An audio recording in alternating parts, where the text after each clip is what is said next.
오늘은 8월 4일 금요일입니다. 휴가철이고 방학기간이고 특별히 주말입니다. 여러분 지치지 마시고 하나님의 말씀과 큐티를 통해서 동행하시고 어디를 가시든지 꼭 이 큐티 책은 여러분 꼭 지참하시기를 바랍니다. 오늘 말씀은 사도행전 18장 9절에서 17절 말씀입니다. 이 말씀으로 함께 은혜를 나누겠습니다. 사도행전 18장 9절에서 17절 말씀입니다. 밤에 주께서 환상 가운데 바울에게 말씀하시되 두려워하지 말며 침묵하지 말고 말하라. 내가 너와 함께 있음에 어떤 사람도 너를 대적하여 해롭게 할 자가 없을 것이니 이는 이 성중에 내 백성이 많음이라 하시더라. 1년 6개월을 머물며 그들 가운데에서 하나님의 말씀을 가르치니라. 갈리오가 아가야 총독되었을 때에 유대인이 일제히 일어나 바울을 대적하여 법정으로 데리고 가서 말하되 이 사람이 율법을 어기면서 하나님을 경외하라고 사람들을 권한다 하거늘. 바울이 입을 열고자 할 때에 갈리오가 유대인들에게 이르되 너희 유대인들아, 만일 이것이 무슨 부정한 일이나 불량한 행동이었으면 내가 너희 말을 들어주는 것이 옳거니와 만일 문제가 언어와 명칭과 너희 법에 관한 것이면 너희가 스스로 처리하라. 나는 이러한 일에 재판장 되기를 원하지 아니하노라 하고 그들을 법정에서 쫓아내니 모든 사람이 회당장 소스데네를 잡아 법정 앞에서 때리되 갈리오가 이 일을 상관하지 아니하니라.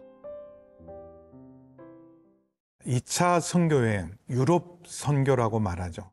2차 선교여행의 마지막 장소가 바로 고린도였습니다. 바울이 전혀 계획도 그리고 정말 준비도 되지 않은 채 시작했던, 바울이 아마 고린도까지 와서 복음을 전하리라고는 전혀 생각하지 못했을 것입니다. 고린도는 소돔과 고모라 같이 정말 음란하고 세속적인 도시여서 이곳에서 정말 복음을 받아들이고 예수 믿을 사람이 많을 거라고는 누구도 생각하지 못했는데 고린도 안에 엄청난 부흥의 역사가 일어났습니다. 회당에서는 유대인들은 거부했지만 오히려 회당장 그리스보의 집에 옮겨서 그곳에 복음을 전할 때 수많은 고린도 사람들이 예수를 믿는 놀라운 역사가 있었습니다. 그럴 때 오늘 9절에 보면 밤에 주님께서 환상 중에 바울을 격려하고 용기를 주고 계십니다. 두려워하지 말고 침묵하지 말고 말하라. 사실은 전혀 준비되지 않은 이런 음란하고 세속적인 도시에서 복음을 전하는 것 결코 쉽지 않고 많은 희생과 대가를 준비하고 무엇보다도 지금 파송교회인 안디옥 교회와 너무 멀리 떨어져 있고 어떤 재정적인 후원도 기대할 수 없는 곳에서 자비량으로 선교하면서 복음 전하는 일 쉽지 않을 때 주님께서 환상 중에 격려해 주십니다. 그리고 더 놀라운 말씀을 주셨어요. 여기 10절에 보시면 내가 너와 함께 있어. 예수님께서 마태복음 28장 18절에서 20절에서 약속한 것처럼 세상 끝날 때까지 너희와 함께하리라 선교하고 복음 전하는 사람과 세상 끝날 때까지 함께하는 약속을 다시 한번 바울에게 약속하시면서 어떤 사람도 너를 대적하거나 해롭게 할 자가 없을 것이니 이는 이 성중에 내 백성이 많음이라. 그럼 고린도의 소돔과 고모라 같은 곳에 그럼 정말 구원받을 준비된 백성이 많으리라고 누가 생각했겠습니까? 요즘 다시 한번 우리 도시 선교 그리고 대도시 선교가 얼마나 중요한지 새롭게 우리 속에 도전하고 있습니다. 우리는 복음 없는 곳, 예배 없는 곳, 그리고 정말 한 번도 복음이 전해지지 않는 오지로 가지만 전략적으로 중요한 것은 바로 도시 선교라는 것을 바울을 통해서 다시 한번 일깨워주고 있습니다. 이 성중에 내 백성이 많음이라. 오히려 저희가 우리 교회가, 한국 교회가 더 도심 속으로 우리가 복음으로, 능력으로 찾아갈 그런 때라고 저는 믿습니다. 오늘 이 말씀이 저와 여러분에게도 큰 힘이 되는 말씀이 되기를 바랍니다. 그래서 11절에 보면 유럽 선교의 가장 긴 기간 1년 6개월 동안 교회를 개척하고 복음을 전하고 교회 목회를 하면서 1년 6개월 동안 고린도에서 머물게 됩니다. 누가 생각이나 했겠습니까? 잠깐 머물 수 있는 곳, 잠깐 복음을 전할 곳이라고 생각한 이곳에서 1년 6개월 동안 복음을 전하고 교회를 개척하고 목회를 하면서 유럽의 가장 강력한 고린도 교회가 세워지는 놀라운 은혜가 있었습니다. 하나님의 생각은 우리의 생각하고 다르고 하나님의 길은 언제나 우리의 길과 다릅니다. 인간의 생각으로, 사람의 생각으로 하나님을 제한하거나 복음을 제한하지 않고 주님의 인도하심을 잘 받기 위해서 우리가 큐티하는 줄 믿습니다. 큐티를 통해서 오늘도 내 생각을 내려놓고 하나님의 말씀을 따라 인도함을 받는 저와 여러분 되기를 축원합니다.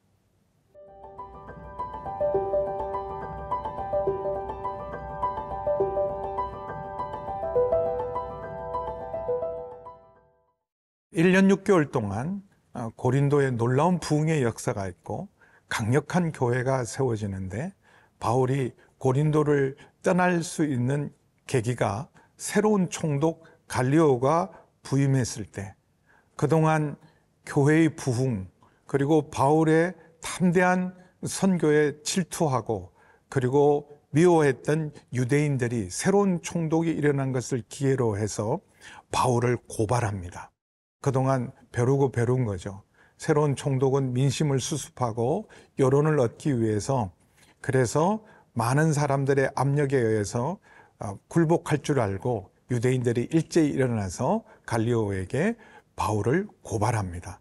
그런데 놀라운 사실은 이 갈리오 총독이 정말 하나님이 준비한 사람인 것처럼 이들이 율법을 어기면서 하나님을 경외한다고 사람을 권한다는 말을 듣고 아예 그들의 고발을 받아들이지 않습니다. 아예 기각합니다. 항변할 기회를 주지 않고 이것은 나와 아무 상관없는 일이다. 갈리오 총독은 이렇게 말합니다.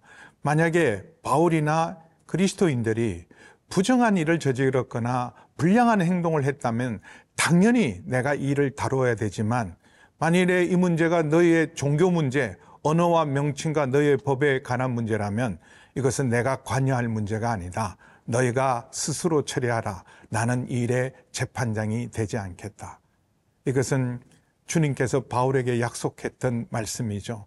내가 너와 함께 있음에 어떤 사람도 너를 대적하여 해롭게 할 자가 없을 것이라는 바로 10절 말씀. 두려워하지 말고 침묵하지 말라는 주님의 그 놀라운 용기와 격려가 바로 이루어지는 순간입니다. 갈리오를 통해서 주님께서 바울을 지키고 그리고 고린도 교회를 지키고 성도를 지키고 이제는 누구도 예수를 믿는 일, 복음 전하는 일은 고린도에서 불법이라 말하지 못하도록 이 새로운 총독이 놀랍게도 주님 앞에 이렇게 쓰임받게 됩니다.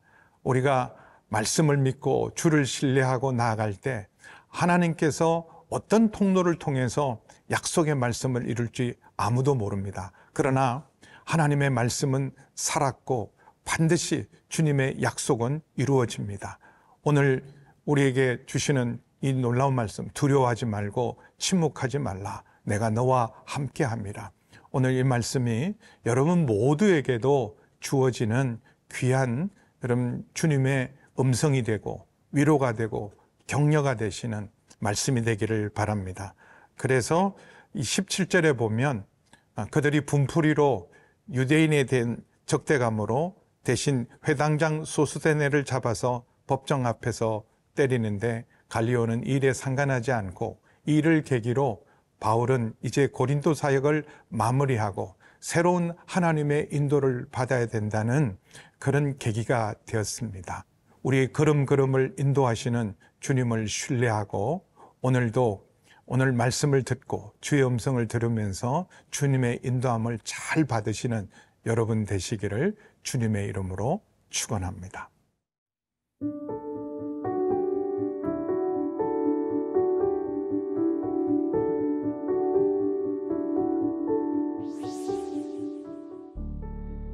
아버지 하나님, 정말 전혀 기대하지 않았던 곳에서 놀라운 부흥의 역사를 주셨습니다.